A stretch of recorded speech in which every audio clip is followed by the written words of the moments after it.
Nous allons corriger l'activité sur le GPS et les corrections relativistes. La première partie correspond à la détermination de la position à l'aide d'un GPS.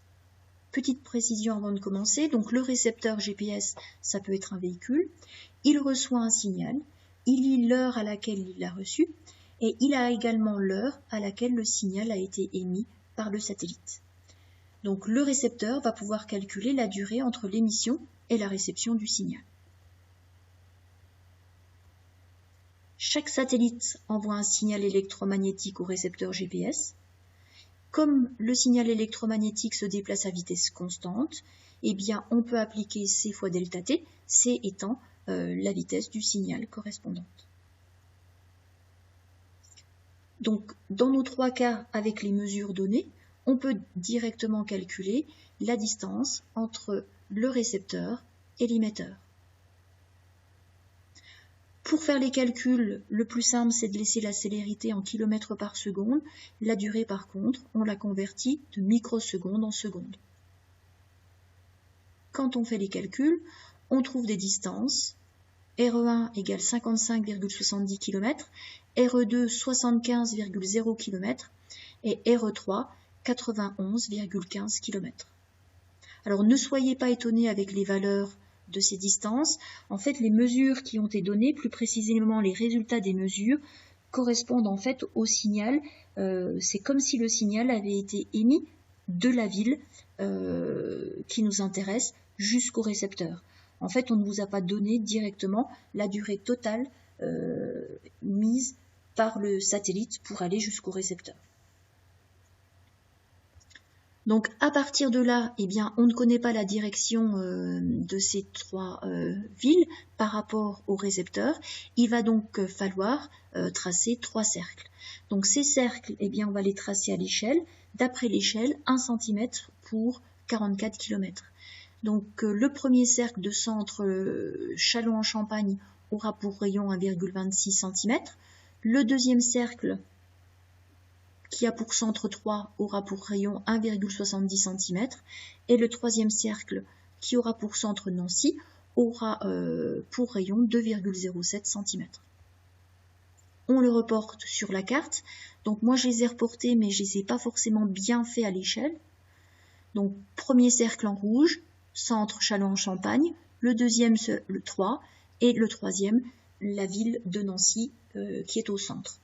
Ces trois cercles se coupent en un même point et normalement ce point est très proche de Saint-Dizier.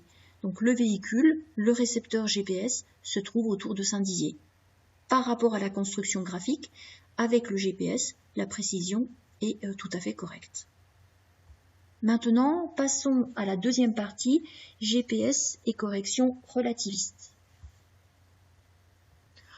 On s'intéresse à deux horloges, une embarquée dans le satellite, qui permettra de mesurer une durée delta T', et l'autre embarquée dans le récepteur qui mesure la durée delta T. Ces deux durées, par la théorie de la relativité restreinte, n'ont pas les mêmes valeurs, et nous on va chercher en fait, parmi les trois relations proposées, quelle est celle qui est correcte. Delta T et delta T' ont forcément la même unité. Ça veut donc dire que le dénominateur ne doit pas avoir d'unité ou alors sa dimension doit être de 1. Quand on regarde les expressions proposées, il n'y a que la relation 2 qui peut être correcte. Donc on va se baser sur cette deuxième relation pour pouvoir montrer ou définir en tout cas le retard ou en tout cas le décalage de ces deux horloges. Donc, la deuxième relation permet de relier delta T à delta T'. Pour pouvoir déterminer delta T', eh bien, il faut déjà convertir la vitesse en mètres par seconde. On travaille sur une durée de 1 jour. 1 jour, donc c'est la durée qui est mesurée dans le référentiel terrestre, donc dans l'horloge du récepteur, soit delta T. On isole l'inconnu delta'. On remplace par les valeurs numériques, alors là en prenant suffisamment de chiffres significatifs, sinon on ne verra pas la différence. Et quand on fait le calcul, on se rend compte qu'il y a effectivement un petit décalage. Donc la valeur de delta T' est indiquée. Delta T est indiqué aussi en convertissant un jour en secondes. On a donc l'horloge, ou en tout cas le delta T' horloge qui est placée dans le satellite, qui a une valeur plus faible. Quand on fait la soustraction, on se rend compte qu'il y a une différence de 7 microsecondes. Donc ces 7 microsecondes ont pu être calculées grâce à la théorie de la relativité restreinte définie par Einstein. Donc retard de 7 microsecondes pour les horloges qui sont embarquées dans les satellites. On pourrait se dire qu'un retard des horloges embarquées de 7 microsecondes par jour est une valeur infime par rapport aux durées des activités de notre quotidien, mais on va voir dans la dernière question que si on ne prend pas en compte les corrections relativistes, eh bien le GPS peut se tromper complètement. Donc justement, d'après l'énoncé, on nous dit que sans les corrections relativistes, il y aurait une erreur de 38,7 microsecondes par jour.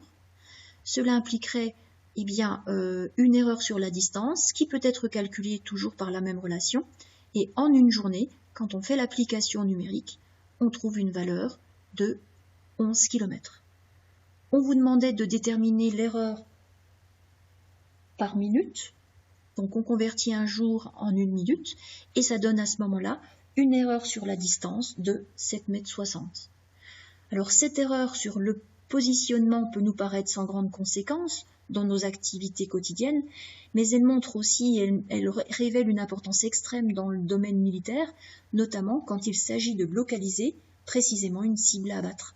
Donc la correction relativiste est nécessaire, sinon le GPS ne nous indiquerait pas quelque chose de correct.